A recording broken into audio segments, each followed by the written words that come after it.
Hey, did you hear that Canada's now charging tolls on US trucks that use the Alaska Highway just to retaliate against import tariffs? Whoa, let's put the brakes on that one. Here's where this started. British Columbia Premier David Eby announces planned legislation to charge a fee to commercial trucks that drive through BC to Alaska.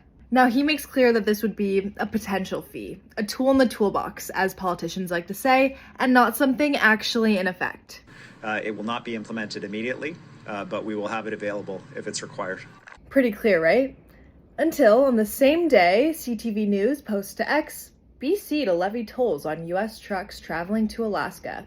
And then a whole story claiming falsely BC to levy tolls on US trucks traveling to Alaska in tariff retaliation. Maybe some better wording could have been threatens to levy tolls or gets ready to levy tolls. Then the issue bounced around the political talking head space with sound bites like this one from Alaska State Senator Robert Myers, himself a trucker. What would be the result of this on either the Alaskan consumer more specifically or the American consumer more broadly? Well, the Alaskan consumer, again, is primarily going to see it in the cost of increased groceries. We're dealing with the high prices of eggs and high price of produce as much as people are around the country right now. But you're also going to see those tolls get added on.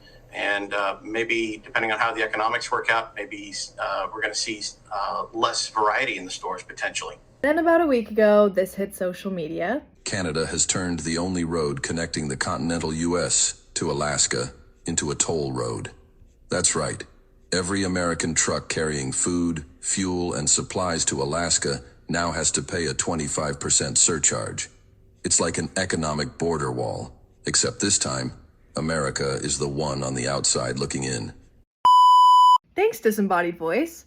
But let's get fact. Right now, there are no tolls being imposed by BC on US truckers using the Alaska Highway, which, by the way, was built during the Second World War as a joint project between Canada and the United States. The US Army Corps of Engineers did lead the effort, which included civilian contractors from both countries. So don't get fooled, get fact.